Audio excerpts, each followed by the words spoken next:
French Revolution.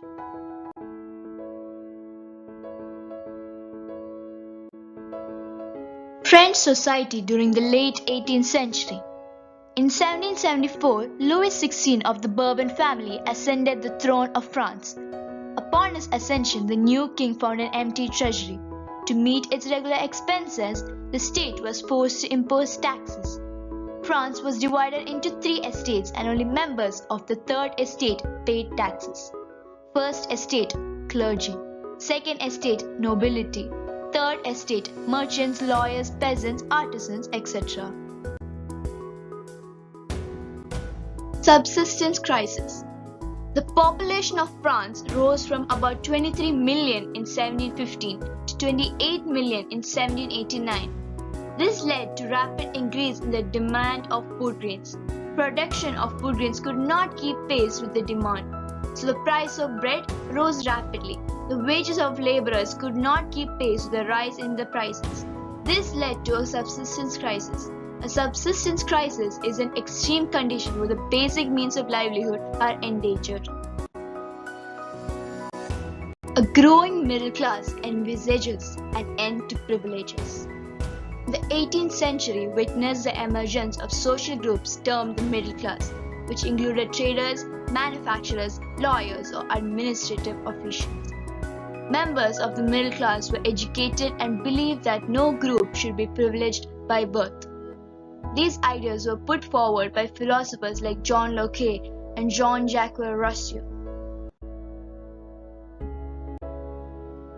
The outbreak of revolution. Louis XVI planned to impose further taxes to be able to meet the expenses of the state. On 5th May, Louis XVI called together an assembly of the Estates General to pass proposals for new taxes. Voting in the Estates General in the past have been conducted according to the principle that each state had one vote. But this time, the members of the Third Estate demanded the voting now be conducted as a whole, where each member had one vote. When the king rejected the proposal, members of the Third Estate walked out of the assembly in protest. On 20th June 1789, the representatives of the Third Estate assembled in the hall of an indoor tennis court in the grounds of Versailles under the leadership of Mirabeau and Abbé. They declared themselves a national assembly and swore not to disperse till they had drafted a constitution for France that would limit the powers of the monarch. Because of bad harvests, increase in demand of food grains, and prices of bread, people of France were becoming angry day by day. At the same time, the king had ordered the troops to move into Paris. Finally, on 14 July, the agitated crowd stormed the Bastille. On the night of 4th August 1789, the Assembly passed a decree abolishing the feudal system of obligations and taxes. France becomes a constitutional monarchy. The National Assembly completed the draft of the Constitution in 1789. Its main objective was to limit the powers of the monarch. These powers were now separated and assigned to different institutions: the legislature, executive, and judiciary. Only men above the age of 25 years who paid taxes equal to at least 3 days of a laborer's wage were given the status of active citizens. The remaining men and all women were given the status of passive citizens. The Constitution began with a declaration of the rights of man and citizen. France abolishes monarchy and becomes a republic. Large sections of the population were convinced that the revolution had to be carried further, as the Constitution of 1791 gave political rights only to the richer sections of the society. Political clubs became an important rallying point for people who wished to discuss government policies and plan their own forms of action. The most successful of these clubs was that of the Jacobins, which got its name from the former convent of Saint-Jacob in Paris. The leader was Maximilien Robespierre. These Jacobs came to be known as the Sans-Culottes. In the summer of 1792, the Jacobins planned an insurrection of a large number of Parisians who were angered by the short supplies and high prices of food. On the morning of August 10, they stormed the palace of the Tuileries, massacred the king's guards, and held the king himself as hostage for several hours. Later, the assembly voted to imprison the royal family. Elections were held. From now on, all men of 21 years and above, regardless of wealth, got the right to vote. The newly elected assembly was called the Convention.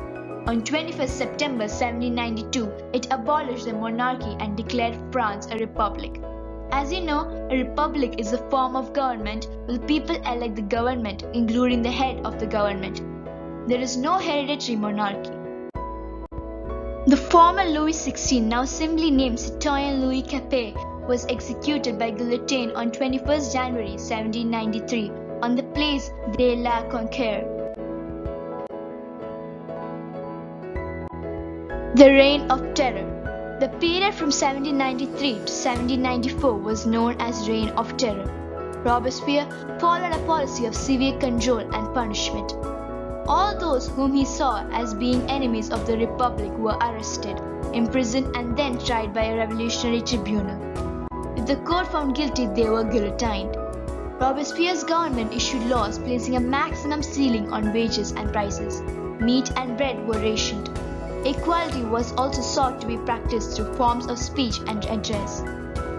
Finally, he was convicted by a court in July 1794, arrested on the next day, and sent to guillotine.